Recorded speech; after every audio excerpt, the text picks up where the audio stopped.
많이 안 할 겁니다. 재질을 한 번에 하면 사용하지 못하니까 오늘은 재질 만드는 방법, 재질에 있는 내용들을 위주로 해서 조금만 더 알아보도록 하죠. 재질로 들어가면 재질 명령어들이 굉장히 많아요. 이루 말할 수 없이 많습니다. 그래서 저도 다 쓰지는 않아요. 쓰는 것 위주로만 설명을 드릴 거고 하는 것 위주로만 설명을 할 겁니다. 자, 여기 축구공 그림 있는 거, 요 아이콘이 매티리얼이라고 합니다. 발음이 매티리얼, 콩글리시로 매티리얼, 그 다음에 머티리얼 이렇게 불러요. 세 가지로 돌아다닙니다. 제일 많이 쓰는 건 매티리얼로 많이 읽고, 매티리얼 이렇게 하는 사람도 있고, 머티리얼 이렇게 하는 사람도 있습니다. 우리나라 영어가 생각보다 영국식 영어에 가깝더라고요. 미국식 영어보다. 적당히 매티리얼이라고 부르시면 됩니다. 여기 지금 언태그드라고 해서 쭉 나와 있죠. 얘는 스멜레 겁니다. 여기 스멜레 드레스 2, 스멜레 드레스, 드레스 3, 스멜레 헤어 뭐 이렇게 나와 있죠. 스멜레 주얼리, 스멜레 슈즈, 스멜레 스킨. 요 스멜레 겁니다. 자, 밑으로 내려갑니다. 그러면 여기 플러스 보이시죠? 얘가 재질을 만들 때 쓰는 아이콘입니다. 그 다음에 두 번째 아이콘은 가져올 때 쓰는 거예요. 가져올 때 쓰는 겁니다. 그 다음에 얘가 저장할 때 쓰는 거고, 얘는 삭제할 때 씁니다. 자, 얘는 어사인 아닌가? 이거 모르겠다. 자, 추가를 버튼을 누르면 엘레먼트, 지오메트리, 라이트, 텍스처, 매티리얼 이렇게 쭉 추가해 줄 수 있어요. 그 중에 우리가 쓰는 건 매티리얼이니까 매티리얼을 눌러봅니다. 그러면 얘네들입니다. 제네릭을 기본으로 사용하시면 돼요. 제너릭, 일반적인, 가장 보편적인 질감, 제너릭입니다. 발음이 되게 희귀합니다. 에미시브라고 있습니다. 얘는 자체 발광입니다.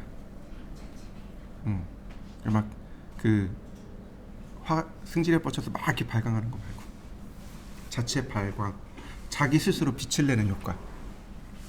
자기 스스로 빛을 내는 질감이 뭐가 있을까요?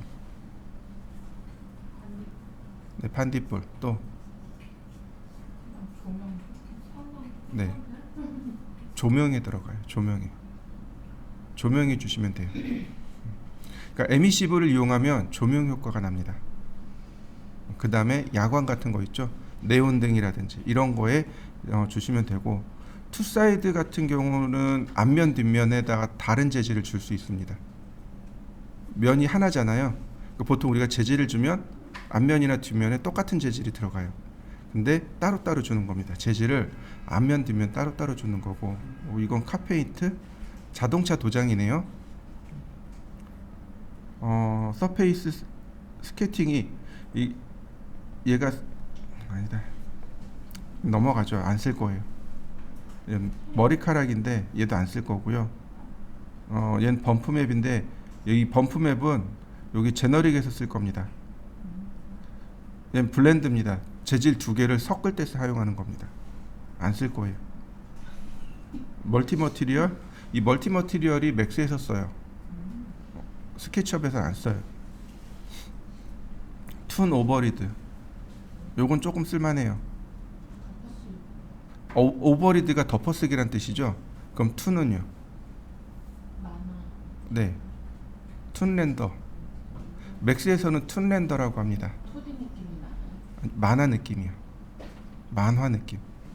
그 애니메이션 중에 3D로 만들어서 애니메이션 나오는 거 있죠. 그런 거. 만화 같은 느낌.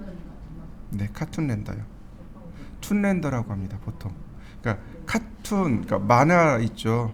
만화 재질 줄 때 쓰는 게 툰 오버리드입니다. 오버리드는 재질 덮어쓰기입니다. 자, 래퍼. 얘도 있습니다. 그 중에 오늘은 요거 제너릭 딱 하나만 할 겁니다. 다른 건 안 할 거예요. 자, 제너릭을 누르게 되면 자, 오른쪽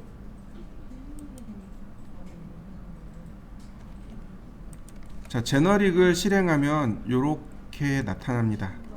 여기 보시면 얘가 프리뷰 화면입니다. 미리 보기 화면이에요. 자, 미리 보기를 보시면 여기 점점점 있죠. 네, 제너릭이네요. 패브릭이네요. 천으로. 내가 만든 질감이 천일 때 이런 질감으로 이런 모습으로 보입니다 라고 미리 보기 하는 겁니다. 그 다음 플로어 바닥이죠. 그 다음에 그라운드 표면이죠. 그 다음에 얘는 넘어가고 월 벽입니다. 벽체 질감이죠. 그 다음에 나머지는 필요가 없어요. 월 클로즈업은 뭐예요? 벽체 가까이 보기. 그 다음에 스피어는 구슬입니다. 구슬 모양으로 보기. 그러니까 제너릭을 이용해서 보다가 내가 어떤 재질이 맞는 건지 확인할 때 사용합니다. 렌더링은 CPU로 렌더링 할 건지 GPU로 렌더링 할 건지, 그 다음 렌더링 품질이 어떤 건지.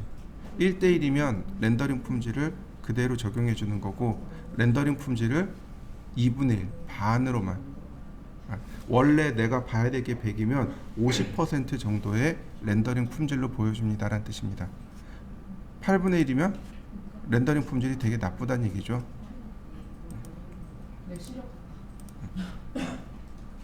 그래서 렌더링 품질을 1대1로 놓고 보시면 됩니다. 프리뷰. 자, 그 다음 제너릭으로 들어갑니다. V-Ray 매티리얼 해서 이렇게 나와 있네요. 이 중에 디퓨즈라고 하는 것이 있습니다. 자, 제가 디퓨즈를 어디서 설명했냐면 라이트 때 설명을 드렸습니다. 확산.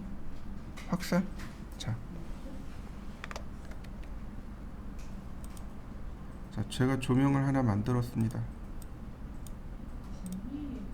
자, 그러면 여기에 옵션에 보면 여기 디퓨즈라는 말 나오죠. 서피큘라 나오죠. 리플렉트 나오죠. 그죠? 디퓨즈가 무슨 뜻이라 그랬을까요? 객체가 지닌 기본 색상. 디퓨즈는 사물이 지닌 기본 색상을 말합니다. 이해되셨나요? 서피큘라는 빛이 사물에 닿으면 반사를 하면서 하이라이트 효과가 일어난다 그랬죠? 그 하이라이트를 서피큘라라고 합니다. 리플렉션은 반사란 뜻이고.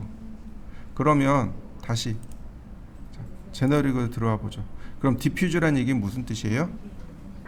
사물이 지닌 일반적인 색상을 디퓨즈라고 합니다. 자, 제가 사각형을 하나 만들어 보죠.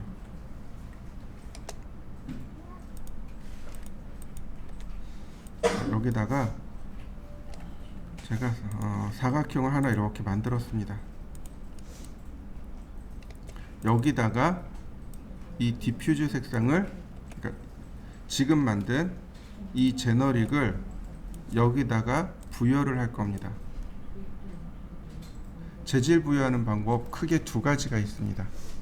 첫 번째는 이렇게 선택해서 오른쪽 버튼 누르면 이 두 번째 아이콘이요.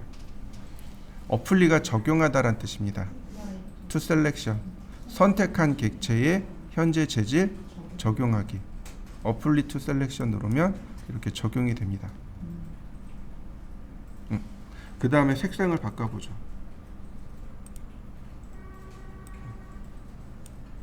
색상 바꾸면 그대로 같이 적용되는 거 보이시나요? 네. 자, 여러분들도 한번 적용해 보시죠. 자, 다시요. 제가 옆에다가 하나 또 만들었습니다. 서클. 여기다가도 주고 싶어요. 자, 두 번째 방법은 이겁니다. 자, 이렇게요. 제가 재질을 선택하면 여기 재질 바뀌는 거 보이시나요? 재질 바뀌는 거 보이시나요? 여기 제너릭으로 재질 바뀐 거 보이시나요? 여기 그러니까 재질을 선택하면 여기에 재질이 선택이 돼요. 같이 연동되어 있기 때문에 같이 선택이 됩니다.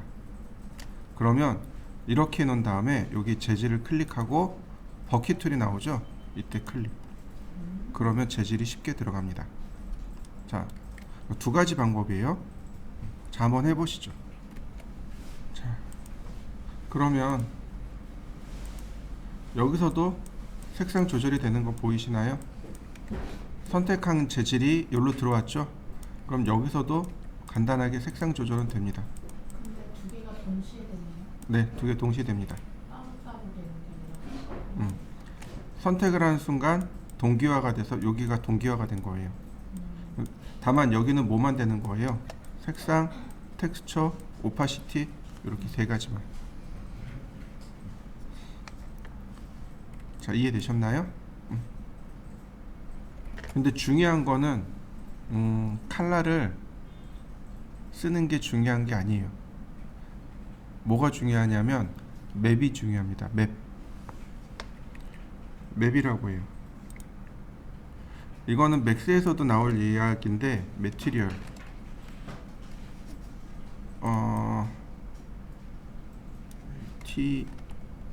TERIALS 매티리얼 재질이죠. 재질에는 색상도 있고 그 다음에 무늬도 있죠. 이 무늬를 텍스처라고 합니다. 근데 이 텍스처를 일반적으로 재질에서 뭐라고 하냐면 맵이라고 합니다. 이걸 또 다른 말로 매핑이라고 합니다. 이해되시나요? 근데 이 맵의 종류도 어마무시하게 많아요. 자, 매핑 주는 방법 알려드릴게요. 색상 주는 건 별거 없어요. 중요한 건 다 매핑으로 처리합니다. 어느 정도냐면 색상도 매핑으로 처리해요. 포토샵에서 색상을 만든 다음에 그걸 맵으로 처리해요. 자, 여기 컬러 부분에 쭉 가면 얘는 농도예요. 컬러의 농도입니다. 농도 결정되는 거 보이시죠? 그 다음에 그 오른쪽에 보면 바둑판 무늬 보이시나요? 체크 무늬. 얘가 맵입니다. 얘가 맵이에요. 텍스처 슬롯이라고 돼 있죠? 얘를 눌러야 비로소 매핑이 들어갑니다. 그러니까 우리가 사용하는 건 다 매핑을 써야 돼요. 근데 스케치업이 단점이 매핑이 조금 약해요. 누르면 매핑이 그러니까 맵의 종류들이 쭉 나와요. 제일 많이 쓰는 건 비트맵입니다. 비트맵이 무슨 뜻일까요? 사진이요. 그림이요. 그림. 얘를 제일 많이 써요. 나머지는요. 거의 안 써요. 자, 우리가 기억해야 될 건 이 비트맵이고 그 다음에 여기 스카이 보이시나요? 이건 언제 쓸까요? 배경이요. 우리 배경에 뭐가 있어요? 하늘이요. 이 재질 들어가 있는 거예요. 자, 나머지는 쓸만한 게 거의 없어요. 쓸만한 거? 쓸 수 있는 게 거의 없어요. 여기 워터 있네요. 이 워터는 어디 들어가면 좋을까요? 네, 수영장이요. 수영장 질감이요. 물이기 때문에 물질감을 주면 좋은데 보통 수영장 같은 데 들어가면 돼요. 노이즈, 셀룰러, 마블. 네, 이거 대리석이죠. 대리석 질감 만들 때 대리석 질감을 만들어서 쓸까요? 아니면 대리석 사진을 갖다 쓸까요? 네, 사진 갖다 써요. 스모그 있네요. 스모그가 안개, 연기 이런 뜻입니다. 그러니까 어떤 구슬에 그 안에 연기가 차 있는 그런 거 쓸 때 스모그 재질을 쓰면 돼요. 그 밑에 보면 락이라고 있네요. 이건 암석이죠. 돌 재질 쓸 때. 자, 이만큼 있어요. 이렇게 해서 이렇게 쭉 있습니다. 여기를 보통 요 재질들을 뭐라고 하냐면 이제 3D 맵이라고 해요. 그 다음에 이제 요 체크 같은 건 조금 쓸 수 있어요. 두 개의 재질을 사용할 때 쓰니까. 자, 일단은 비트맵부터. 비트맵을 클릭합니다. 그러면 이렇게 재질을 가져오라고 합니다. 비트맵을 누르면, 비트맵은 사진이잖아요. 그러니까 사진 재질 가져오라고 떠요. 자, 예전에 매핑 소스 제가 복사해 가라고 했을 겁니다. 첫 번째 재질, 여기가 제가 재질들을 모아놓은 것들입니다. 뭐가 좋을까요? 석재, 인조대리석, 별로네. 산호석, 네, 산호석 좋아요. 선택하고 열기. 그러면 이렇게 산호석 재질이 들어옵니다. 산호석 재질로 바뀐 거 보이시나요? 자, 여러분들도 가져와 보시죠. 자, 얘네들은 이 재질의 크기는 어떻게 움직여요? 텍스처로 처리하겠죠.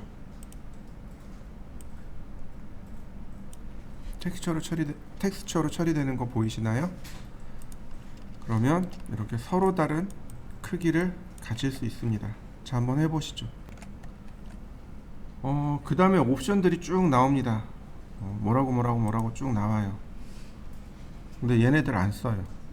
여기서 안 써요. 왜 안 쓸까요? 여기서 안 써요. 얘네들 쓸 이유가 없어요.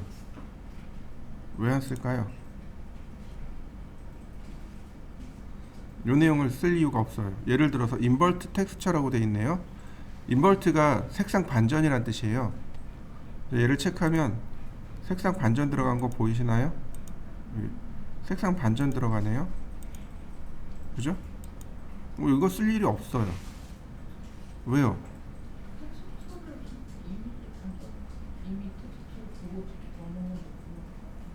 네, 맞아요. 포토샵에서 하는 거예요. 포토샵에서 색상 반전시켜서 가져오는 거예요. 포토샵에서 다 처리해가지고 가져오는 거예요. 그러니까 여기를 쓸 일이 없어요. 인버터 알파, 우리 아직 알파 채널에 대해서 배운 적은 없습니다. 알파 채널은 투명도예요. 투명도 반전시키는 겁니다. 의미가 없어요. 뭐 농도에 대한 거, 컬러 게인, 뭐 색상 값이죠. 이런 거 다 어디서 써요? 포토샵에서 다 처리해가지고 가져오는 거예요. 그래서 스케치업 하나, 포토샵 하나 이렇게 두 개가 떠 있어야 돼요. 무슨 얘기인지 이해되시나요? 네, 3D 맥스 하나, 포토샵 하나. 네. 이제 더 심한 경우 이제 그러니까 맥스, 포토샵, 그다음 브라우저 이렇게 기본 3개가 떠 있어야 돼요. 그래서 뭐 여기서 모델링 작업하고 포토샵에서 맵 작업해서 맥스로 바로 넘겨서 재질 주고 마음에 안 들면 다시 포토샵에서 불러서 수정하고 저장하면 맥스에 바로 적용되는 거죠. 스케치업도 마찬가지예요. 옆에 포토샵이 떠 있어야 돼요. 그러니까 컴퓨터가 고성능이 될 수밖에 없어요. 왜냐면 이거 끄고 포토샵 실행하고 포토샵 끄고 얘 실행하고 그러면 하세월이죠. 얘는 해야 돼. 어쩔 수 없어요. 이게 그렇게 갑니다. 자, 텍스처 플레이스먼트라고 있네요. 요거는 뭐냐면 텍스처의 위치를 지정해주는 단어인데 여기 UV라고 되어 있죠. UV가 XY예요. 그러니까 X 방향으로 Y 방향으로, 그러니까 가로 방향으로 세로 방향으로 한 뜻이에요. 이 리핏 UV라고 되어 있죠. 리핏 X, Y 방향으로 리핏 계속 반복시켜 주세요. 하나를 반복하라는 얘긴데 제가 여기서 텍스처를 줘보죠. 텍스처를 제가 이렇게 줘봤습니다. 지금 여기까지가 하나죠. 이 안에서 두 개.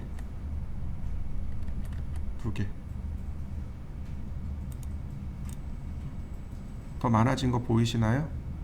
이렇게 한 개. 안 들어가 적용이. 다시 삐뚤어졌나 보다. 요거 이제 텍스처의 방향을 지정해 주는 거고, 그다음 옵셋은 뭐냐면 옆으로 미는 거예요. 텍스처의 위치를 미는 거예요. 위아래로 밀어주는 역할이고, 그다음 로테이트는 회전시켜 주는 겁니다. 텍스처를 회전시켜 주는 역할을 해요. 45도. 이상하게 여긴 적용이 안 되네. 또 렌더링을 해야 볼 수 있겠군요.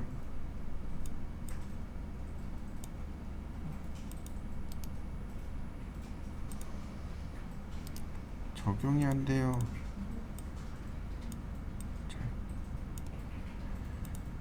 자, 그 다음에 여기 타일 UV라고 돼 있네요. X 방향으로 타일, Y 방향으로 타일. 그다음 대칭 주기 이런 게 있습니다. 아까도 얘기했지만 이런 내용들은 대부분 다 포토샵에서 적용해 오기 때문에 딱히 의미는 없습니다. 그냥 이런 기능들이 있다라는 정도만 체크하고 계시면 좋겠습니다. 렌더링을 하니까 45도 회전된 거 보이시나요? 렌더링에서 보세요. 렌더링에서 0도 다시 렌더. 그러면 0도 방향으로 돌아왔고요. 리핏 가로 방향으로 2개. 그러면 가로 방향으로 늘어난 거 보이시나요? 옵셋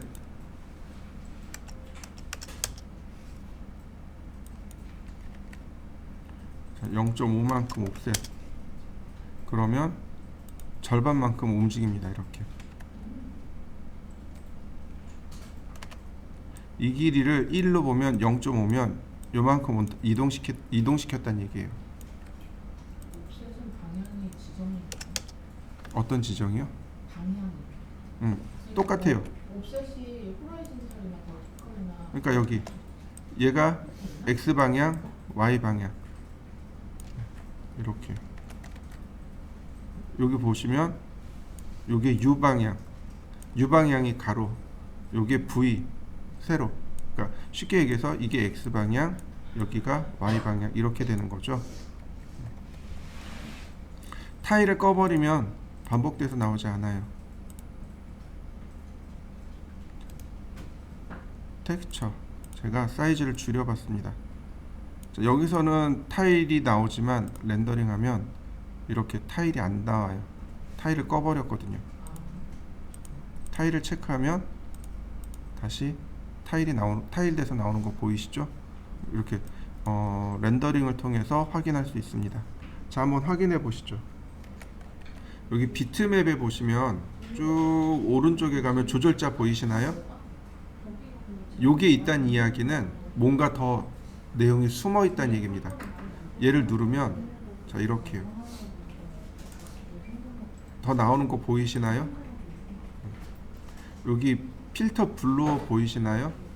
필터 블로어가 초점 흐리기입니다. 그러니까 이 값을 줘버리면 이렇게 초점이 흐려져 버려요. 기본 값이 1인데 이미지를 약간 흐리게 뒀다는 뜻이거든요. 이거 0.5나 이렇게 놔버리면 이미지가 더 선명하게 보입니다. 요 이미지를 조금 선명하게 하는 거니까 요건 좀 기억해 주시면 좋겠고, 시퀀스는 이거 애니메이션 할 때 쓰는 건데 이건 넘어가고, 그 다음에 이제 값이 여기 크롭이라고 나오네요. 자, 크롭 자르기란 뜻입니다. 그러면 이미지의 크기를 자를 때 사용합니다. 그러니까 내가 이미지를 불러와서 그 이미지의 일부분을 쓰고자 하는 거죠. 전체를 쓰는 게 아니고 일부분을 쓸 때 이미지를 잘라서 씁니다. 근데 이것도 역시 마찬가지로 아까 설명한 대로 포토샵에서 잘 나오는 게 편해요. 여기서 굳이 자를 필요 없습니다. 그리고 여기 나와 있는 이 크롭 플레이스는 나중에 3D 맥스의 크롭 플레이스를 보면 얘는 정말 나쁘다라는 생각을 하게 될 겁니다. 이건 나빠요. 구린 게 아니라요? 네? 구린 게 아니라. 구린 것도 아니고 나빠요. 왜냐하면 3D Max는 크롭 딱 누르면 이미지가 떠요. 그래서 이미지 어떤 부분을 쓸 건지 위치를 지정하라고 해요. 여기는 위치 지정할 창이 안 뜨잖아요. 나쁜 거예요. 구린 게 아니고 나쁜 거예요. 차라리 안 만들지. 자, 그 다음에 UV 노이즈가 있네요. UV 노이즈를 주면 얘가 이렇게 흔들려요. 이렇게 지글지글하다 그러죠. 굳이 이런 것까지 여기서 줘야 될까 싶습니다만은 모르겠어요. 왜냐면 전부 다 그냥 다 포토샵에서 처리해서 가져오는 거기 때문에 굳이 이런 것들을 써야 될까라는 생각을 합니다. 저는 늘 강조합니다. 그냥 포토샵에서 하세요. 자, 그 다음에 지금은 어떤 상태인가요? 비트맵 상태죠. 여기 보시면 제너레이트를 눌러보면 화살표 있네요. 누르면 이렇게 비트맵이 나옵니다. 내가 지금 비트맵이라는 재질을 썼기 때문에 이렇게 비트맵이 있고, 여기 제너릭을 누르면 제너릭으로 올라옵니다. 매트리얼로 올라오게 되는 거죠. 다시 말하면 이렇게요. 재질이라는 큰 항목에 색상도 있고 맵도 있고 모도 있고 모도 있고 서브로 이렇게 있는 거죠. 여기가 하부 조직이라고 보시면 돼요. 그래서 상부 조직인 매트리얼로 올라오게끔, 그리고 하부 조직인 매핑으로 내려가게끔 이렇게 됩니다. 그래서 여기 보시면 재질이 들어간 거 보이시나요? 누르면 맵으로 내려옵니다. 그 다음에 여기 오른쪽 하단에 보면 위로 올라가는 화살표하고 왼쪽으로 가는 화살표가 있죠. 프리비어스 이전 단계, 다시 볼까요? 이전 단계가 여기였고, 그 다음에 얘를 누르면 위에 단계 재질로 올라갑니다. 자, 이해되셨나요? 그러니까 굳이 여기서 화살표를 눌러서 일로 가지 않더라도 바로 여기서 요 위로 올라가는 화살표를 눌러주면 자연스럽게 매트리얼로 올라옵니다. 자, 여러분들도 한번 해보시죠. 이거는 3D 맥스에서도 똑같이 적용됩니다. 맥스 재질도 똑같이 적용되는 거니까 꼭 기억해 두세요. 윈도우 폴더 방식. 네, 똑같아요. 사용하는 방식이 거의 흡사하다고 보시면 맞아요. 자, 마찬가지로 여기 재질에 보시면 여기도 조절자가 나오죠. 누르면 뭔가 더 이렇게 나와요. 잔뜩 나와요. 다시 누르면 감춰지게 됩니다. 디퓨즈 러프니스라는 값이 있네요. 이거 뭐냐면은요, 먼지 낀 듯한 느낌, 재질이 오래된 느낌.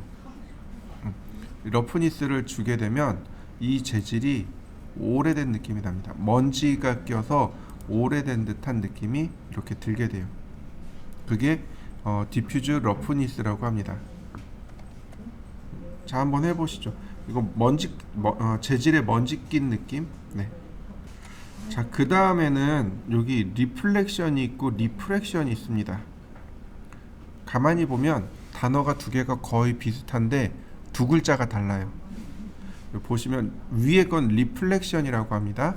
아래 건 리프렉션이라고 합니다. 리플렉션 똑같아요, 발음이. 근데 여기 FRA로 가고 얘는 FLE로 갑니다. 두 글자가 달라요. 차이가 뭐냐면 위에 있는 리플렉션은 반사란 뜻입니다. 질감을 반사시킬 때 쓰는, 즉 다시 말해서 거울처럼 반사를 시킬 때 쓰는 게 리플렉션이고, 요 아래 리프렉션은 뭐냐면 굴절 효과입니다. 물체가 투명해지면 사물이 왜곡돼서 보이잖아요. 그 리플렉션입니다. 자, 그러면 이렇게 해볼까요? 여기다가 얘를 제가 메이크 그룹을 했습니다. 여긴 메이크 그룹 했고요. 그 다음 서클을 이용해서 제가 하나 만들어 봤습니다. 자, 여러분들도 이렇게 만들어 보시죠. 이 색깔이 반사 지질이 들어가려나? 그 다음에 여기 리플렉션이 있네요. 반사질감이란 뜻입니다. 리플렉션 컬러가 있는데 이 리플렉션 컬러를 100%로 주세요. 그래야 리플렉션이 올바르게 일어납니다. 이거는 렌더링을 해야만 확인할 수 있어요. 지금 보시면 이 부분 반사돼서 이 원기둥이 반사돼서 나오는 거 보이시나요? 여러분들도 한번 확인해 보시죠. 자, 여기 보시면 기존의 질감이 들어있죠. 우리가 텍스처를 줬잖아요. 이거 오른쪽 버튼 누르면 카피, 컷, 클리어가 있습니다. 클리어요. 그럼 깨끗하게 지울 수 있습니다. 그러면 보라색이 됩니다. 자, 다시 렌더링. 그러면 리플렉션이 조금 더 확실하게 들어가는 걸 확인할 수 있습니다. 이게 색상이 어두우면 어두울수록 리플렉션이 더 확실하게 들어가게 됩니다. 어두워지면 리플렉션을 조금 더 확실하게 보실 수 있어요. 자, 색상을 조금 더 어두운 걸로 바꿔보세요.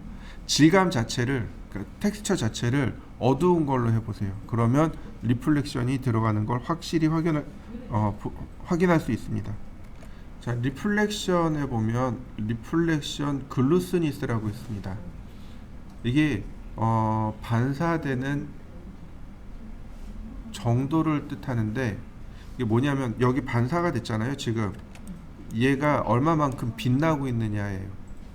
이 값을 줄여버리면 얘가 이렇게 돼요. 반사도가 100%임에도 불구하고 반사가 되지 않습니다. 흐릿하게 나오게 돼요. 이렇게 반사가 이렇게 흐릿하게 됩니다. 지금 사실 이렇게 반사가 되는 이런 질감도 있죠. 그 불투명 유리 같은 경우는 반사가 이렇게 들어가죠. 글루스니스를 조절해 보세요. 그러면 이렇게 여러 가지 효과를 줄 수 있습니다. 자, 서클을 하나 만들어 볼까요? 그리고 라인, 우리 예전에 했던 거 가운데 지우고 다시 서클 선택하고 팔로우 미. 이거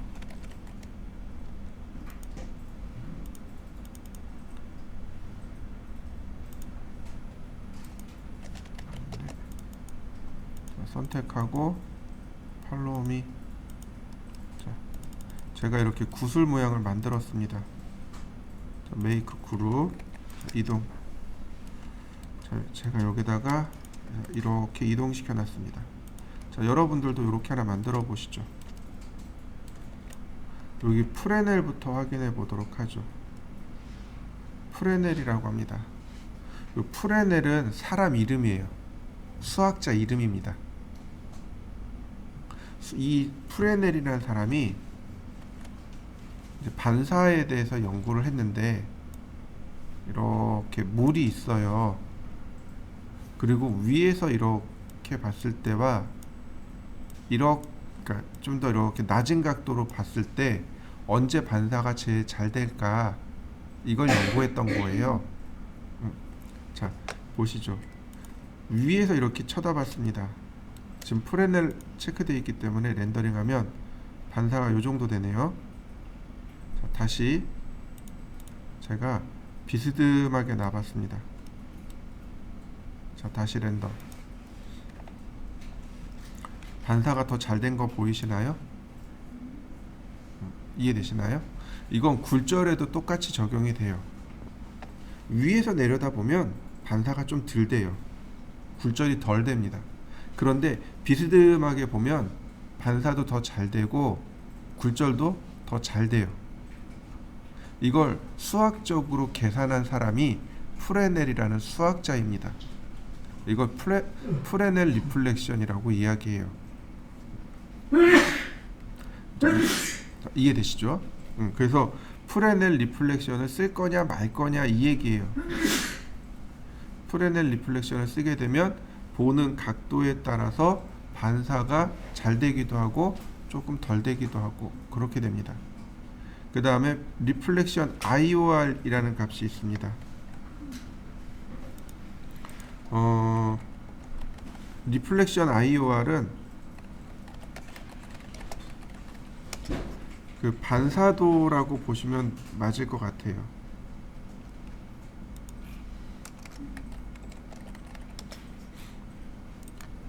그러니까 어느 정도가 돼야 반사가 되고 안 되고 뭐 이런 것들을 이야기하고 있는 건데, 보통 1.6이면은 그냥 거울에 대한 반사 정도라고 보시면 돼요. 거울, 네, 거울에 대한 반사도 또는 굴절률 이 정도입니다. 자, 얘를 높여 보도록 하죠. 반만 보도록 하죠. 이렇게 반만. 예를 들어서 제가 이 값을 3으로 아니다 10으로 했어요. 그리고 제가 이렇게 리전 렌더를 실행해 보도록 하죠. 그러면 리플렉션이 더 밝게 들어가는 걸 확인할 수 있어요. 더 잘 들어가는 걸 확인할 수 있습니다. 그러니까 다시 말하면 이 IOR 값이 커지면 커질수록 리플렉션이 더 잘 돼요. 물론 유리 쪽에, 그러니까 거울 쪽에서는 투명도가 더 올라간다, 굴절이 더 많이 심하게 된다, 이렇게 보시면 됩니다. 자, 0이 되면 이렇게요. 이게 0일 때 반사 정도. 자, 1일 때, 이게 1일 때 반사되는 정도. 자, 1.5일 때, 1일 때 반사가 안 되고 있죠? 1.5니까 0.5니까 반사되기 시작하는 거 보이시나요? 이렇게. 이게 IOR 값입니다. 대체적으로는 그냥 기본값을 쓰기도 합니다. 자, 한번 해보시죠. 그 다음 보시죠. 제가 재질을 하나 또 만들 겁니다. 제너릭, 제가 재질을 하나 또 만들었습니다. 별다른 건 없어요. 그냥 그대로 둘 겁니다. 다만 리플렉션을 주고, 그 다음에 여기 메탈리스라고 보이시나요? 포레넬 IOR 값 밑에 메탈리스를 1로 줬습니다. 이 재질은 누구한테 줄 거냐면 조금 아까 만든 이 구슬한테 줄 겁니다. 자, 그리고 다시 한번 렌더링. 그럼 금속 질감 효과 나오는 거 보이시나요? 메탈리스는 금속 질감 효과입니다. 자, 한번 해보시죠. 예전에는 이런 금속 효과가 잘 안 났어요. 금속 효과 내는 게 많이 힘들었어요.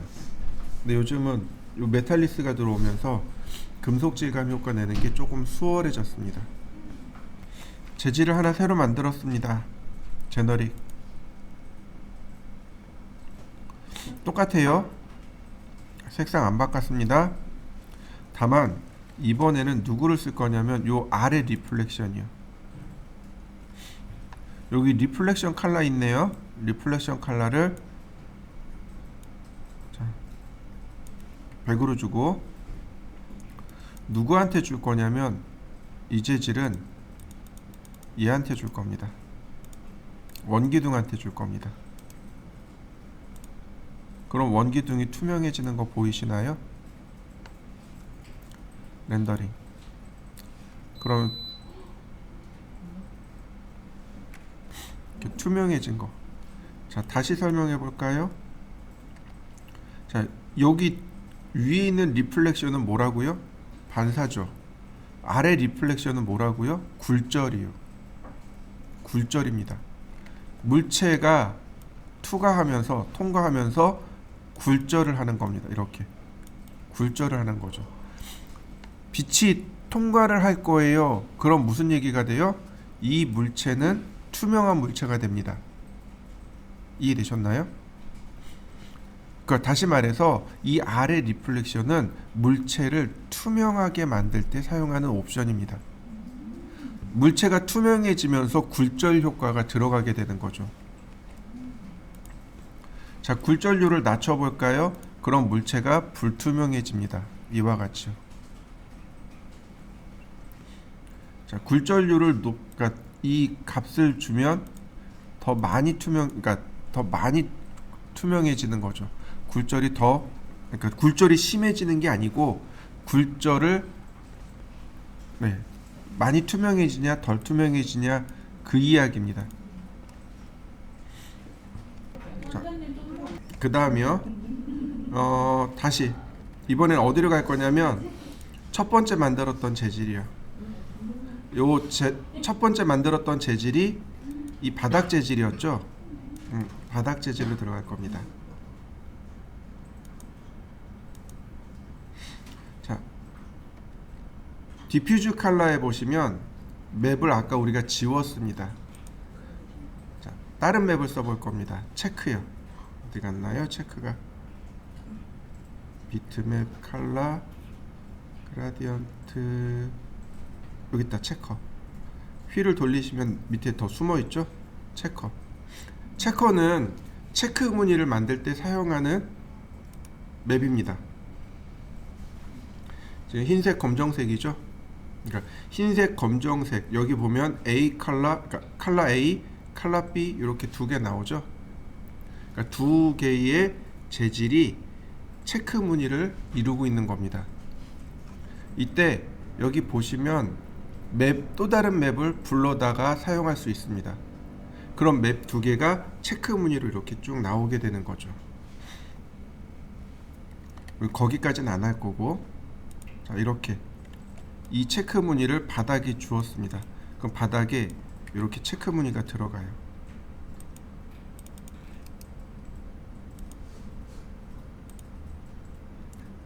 조금 작게 줘볼까요? 자, 그러면 이제 굴절이 어떻게 되는지 조금 더 확인해 볼 수 있습니다. 여기 굴절되는 거 보이시나요? 투명해지면서 사물이 투명해지면서 굴절이 일어나게 됩니다.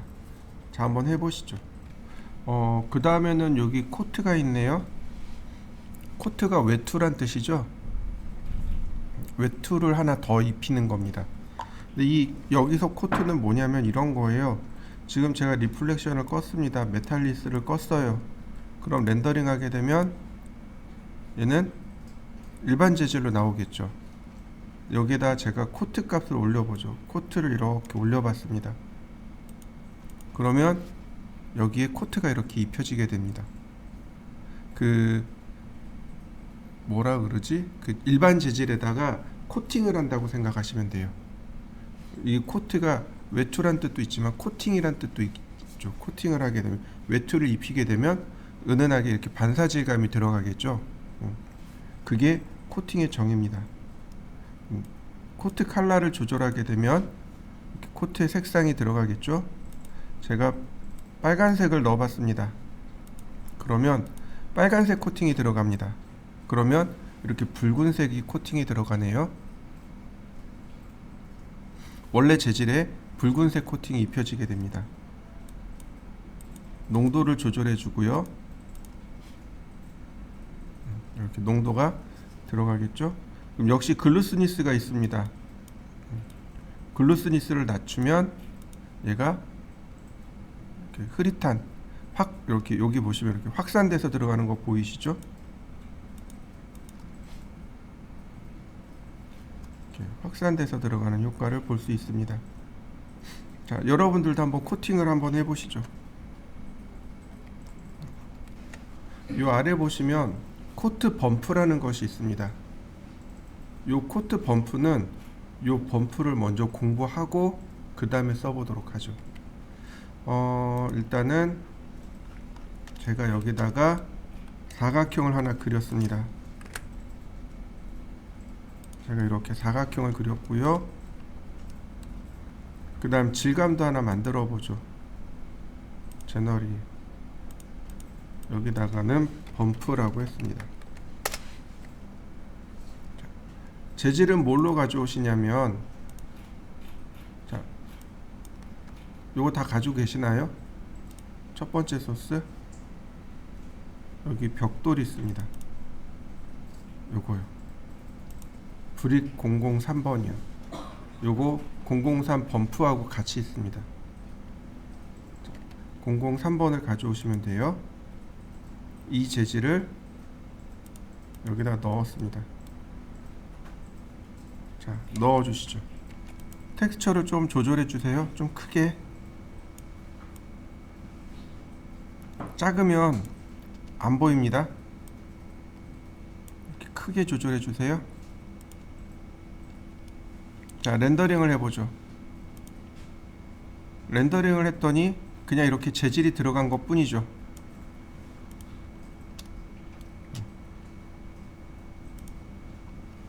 그냥 벽돌 재질이 이와 같이 들어간 걸로 그냥 끝났습니다. 그죠? 자, 여러분들도 여기까지 한번 해보시죠.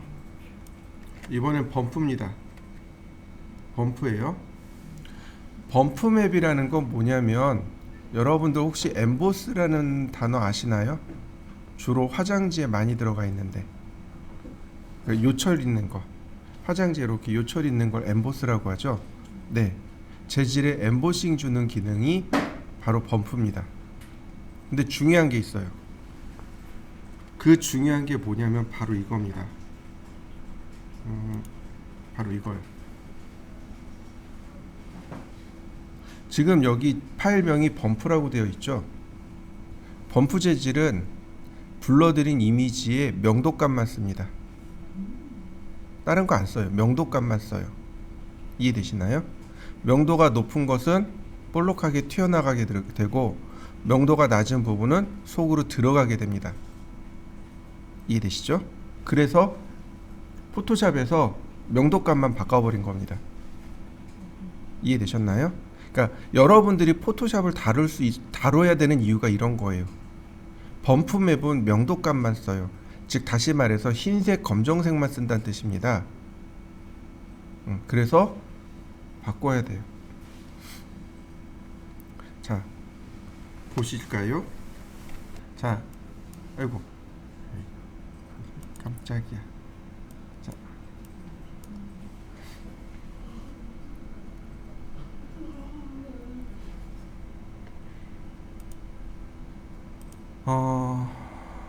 레벨로 갈까요? 밝고 어둡기죠? 밝고 어둡기입니다. 먼저 채도를 먼저 빼는 게 좋을 것 같아요. 색상을 빼보죠. 자, 색상을 빼는 건 휴 세츄레이션 값으로 하시면 돼요. 휴 세츄레이션이요. 휴 값, 세츄레이션이 채도란 뜻이거든요. 자, 그러면 요런 대화 상자가 뜹니다. 휴 값은 이 색상 값을 바꾸는 겁니다. 색상의 위상을 바꾸는 거예요. 색상이 바뀌는 거 보이시나요? 세츄레이션이 채도입니다. 흑백, 그 다음에 칼라, 그럼 여기다 색상을 더 부여해 주는 거죠. 세츄레이션을 빼버리면 뭐가 돼요? 흑백 사진이 되는 거죠. 자, 우리가 여기서 배웠던 레벨을 이용해서 조절해 볼까요? 검정색은 더 까맣게, 흰색은 조금 더 하얗게.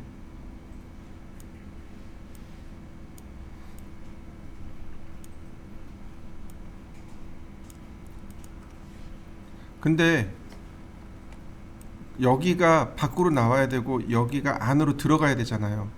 색상이 반대로 되어 있죠. 네, 색상 반전이요. 자, 인버트. 이렇게 만든 겁니다. 이해되시나요? 자, 잠깐 포토샵을 해봤습니다.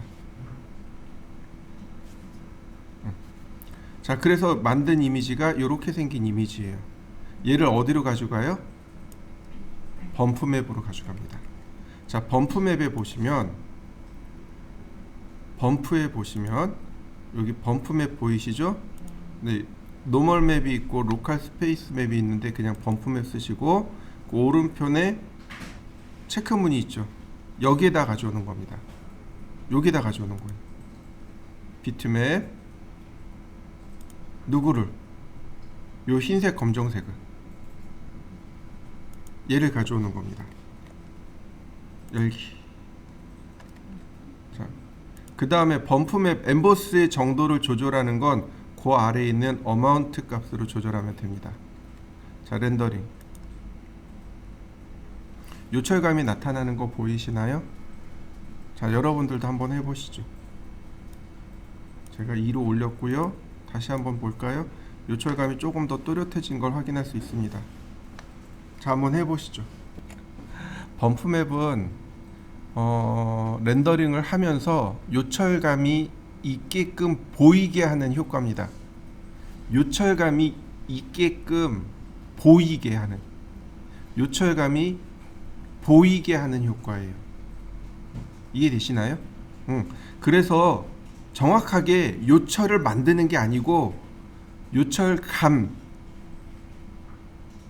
여기 요철이 있나 보다 라고 느끼게 하는 게 바로 범프맵입니다. 자, 이해되셨나요? 자, 그럼 옆에다가 하나 다시 또 만들죠. 자, 제가 이번에 사각형을 그렸습니다. 똑같이 사각형을 그렸고요. 다만 얘는 먼저 메이크 그룹을 했습니다. 자, 뒤에 범프는 메이크 그룹 안 했고요. 얘는 메이크 그룹 했습니다. 자, 사각형을 하나 만드시고 메이크 그룹을 해보시죠. 다시 재질을 들어갑니다. 역시 재질을 하나 또 만들 겁니다. 제너릭. 자, 제너릭 샵 3이네요. 자, 누굴 누르냐면 여기 더하기요. 애드 어트리뷰트요. 얘네들이 추가할 수 있는 질감들입니다. 여기 트랜슐런스라고 하는 거 있죠? 이거 투명도예요.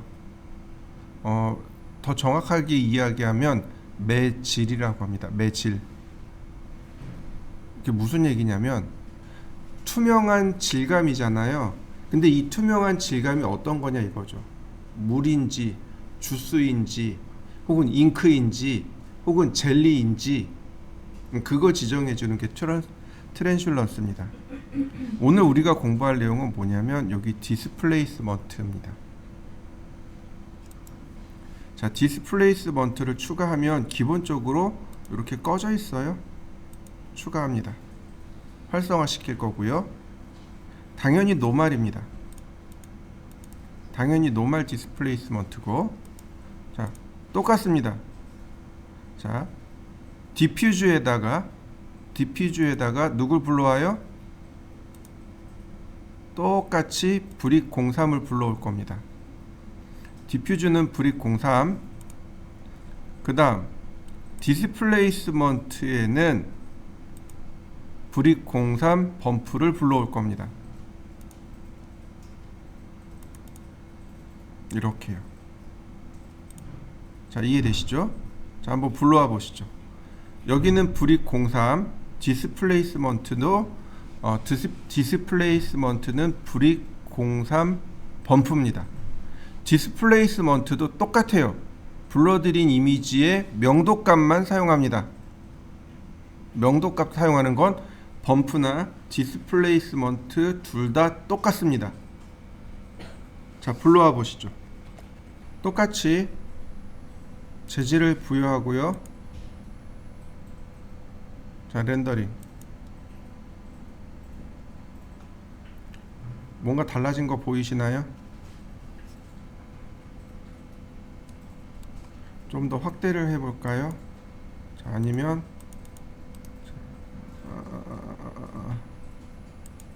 텍스처 사이즈를 좀 조절을 해줬으면 좋겠는데 얘는 그게 안 된단 말이죠.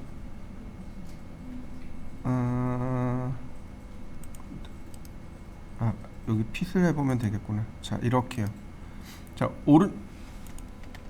오른쪽 버튼 누르시면 이렇게 선택하고 오른쪽 버튼 누르시면 여기 V-Ray UV 툴이라고 있습니다. 여기 트라이 플랜 프로젝션 피트요. 플래너예요. 트라이 플래너 평면이죠. 평면 모양의 맞춤이란 뜻입니다. 그럼 이렇게 딱 맞아질 겁니다. 이 상태에서 다시 렌더. 그러면 어떻게 되나요? 입체감으로 만들어집니다. 근데 범프 맵하고 디스플레이스먼트 맵의 차이점은 뭐냐면 범프는 요철감이에요. 근데 디스플레이스먼트 맵은 물체를 왜곡시켜 버립니다. 렌더링 하면서 아예 왜곡을 줘버리는 거예요. 실제로 물체에다 변형을 줘버립니다. 그래서 변형 중 값을 렌더링해서 보여주는 거죠. 그러니까 범프 맵보다는 한 단계 더 진화된 맵이라고 보시면 돼요. 다만 디스플레이스먼트 맵은 렌더링 하면서 왜곡을 주잖아요. 그러니까 렌더링 시간이 좀 늘어나겠죠. 그 디스플레이스먼트 맵은 어디다 쓰냐면 영화 같은 데 보면 우주선이 어떤 행성에 이렇게 대기권 막 돌파하면 산맥이 이렇게 막 나오잖아요. 네, 그럴 때 써요. 포토샵에서 이렇게 그림 그려가지고 매핑 딱 해버리면 그 행성 전체가 디스플레이스먼트 맵이 딱 들어가요. 그래서 그런 거, 뭐 예를 들어서 비행기 타고 이렇게 가면서 밑에 보면은 산맥이 이렇게 나오잖아요. 그럴 때 디스플레이스먼트 맵을 줍니다. 여기 지금 어마운트 값이 1로 되어 있지만 이 값을 늘릴 수 있단 말이죠. 그러면 얘가 요만큼이 아니라 훨씬 더 강력하게 들어가겠죠. 더 크게 들어간단 말이죠. 예를 들어서 여기다 20, 그러면 20이 돼 버리니까 훨씬 더 강하게 왜곡이 들어가겠죠. 이런 식으로. 이해되시나요?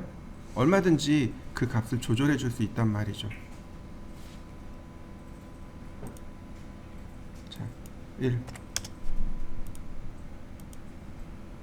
그래서 그냥 간단하게 지금 뒤에는 범프맵, 여기는 범프맵, 여기는 디스플레이스먼트 맵. 자, 여러분들도 한번 확인해 보시죠. 자, 마지막으로 오파시티요. 네, 오파시티는 불투명이란 뜻이죠. 네, 오파시티 값을 이용해서 투명과 불투명을 결정하는데, 자, 여기다가 제가 똑같이 사각형을 또 그릴 겁니다. 자, 제가 이렇게 사각형을 그렸습니다. 그리고 맵도 하나 또 만들죠. 이때 뭘 불러올 거냐면, 잘 보셔야 돼요. 나무요. 나무를 불러올 겁니다. 나무를 보면 이렇게 이미지가 이렇게 있습니다. 하나는 디퓨즈, 하나는 오파시티. 디퓨즈, 오파시티, 디퓨즈, 오파시티, 이렇게 됩니다. 이미지가 두 장씩 들어가야 돼요. 제가 요걸 가져올 건데, 확장자가 PNG인 거 보이시나요? PNG는 뭐가 있다고요? 네, 투명도요. 자, 그래서 얘를 가져다가 여기다 넣습니다. 자, 텍스처, 아니, 피트, 아니, 텍스처, 다시 텍스처, 포지션, P2로 하면 찌그러지네요. 자, 여기까지입니다. 그러면 요 위에, 맨 위에 선을 잡아가지고, 자, 내리면 딱 나무만큼만 내려오겠죠. 자, 어떻게 보이나요? 투명해진 거 보이시나요? PNG는 투명도가 들어갔단 말이에요. 그래서 이렇게 나와요. 근데 이 테두리선은 못 지워요. 이 테두리선은 안 지워져요. 여기까지가 PNG입니다. 자, 그리고 디퓨즈에다가 불러오는 겁니다. 자, 여기까지 해보시죠. 렌더링을 해보죠. 렌더링을 하면 이렇게 나와요. PNG 파일을 렌더링하면 이렇게 나옵니다. 이해되시나요? 네, 이건 어떤 파일을 해도 마찬가지로 이렇게 나와요. 똑같아요. 자, 오파시티에 보시면 오파시티 맵에 맵을 줄 수 있습니다. 똑같이 비트맵을 주는데, 자, 요거죠. 얘를 부여해 줍니다. 오파시티는 불투명인데 여기 불러드린 하얀색 이미지를 불투명하게 합니다. 그럼 검정색은요? 투명하게 돼요. 그러니까 여기서는 똑같은데 렌더링을 하면 이렇게 돼요. 심지어 여기 그림자 보이시나요? 얘에 대한 그림자도 투명하게 들어갑니다. 그러니까 나무 같은 거 있잖아요. 우리가 지금 3D 나무를 갖다 쓰잖아요. 렌더링 시간이 오래 걸린단 말이죠.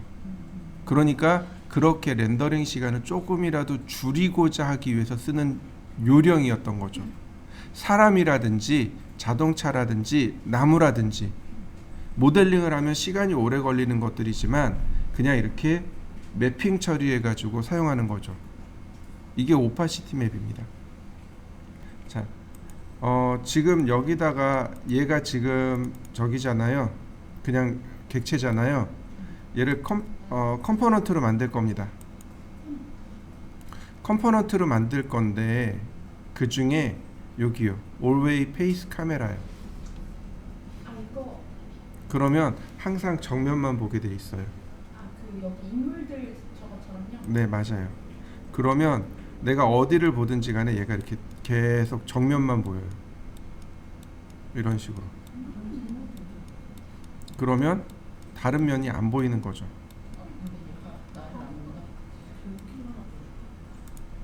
그러면 항상 정면이 렌더링 돼요. 이것도 한번 해보시죠. 우리 여기 코트에 대해서 했었죠? 여기 코트 범프가 있네요. 그건 무슨 의미예요? 범프 맵을 더 준다는 얘기죠. 네. 그러면 이 부분이 범프가 들어가는 거죠. 이렇게 코트에 범프가 이렇게 칠해지는 거. 요철이 이렇게 들어가게 돼요. 근데 이것도 범퍼맵을 넣어줘야 되는 거 아니에요? 범프 맵 안 넣고 이렇게 요철이 이렇게 들어가게 돼요. 똑같은 이미지 썼어요. 비트맵과 여기 코트 범프에 들어가는 여기 맵을 똑같은 거 썼어요. 그래서 이런 부분들이 이렇게 요철 효과가 들어가게끔 효과가 나옵니다. 코트 덧칠하는 거죠.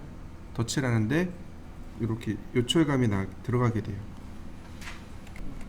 컴포넌트를 만들 때 여기 Always Face 카메라 있죠.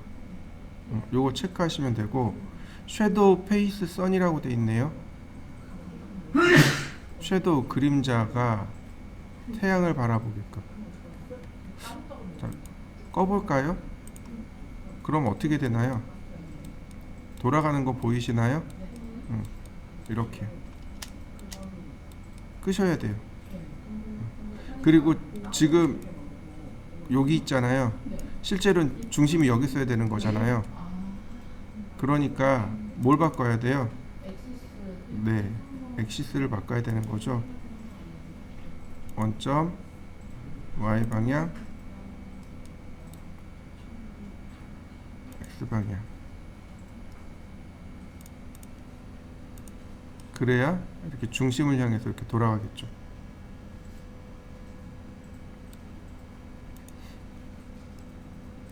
해당 그림자에 맞춰서 만들어집니다.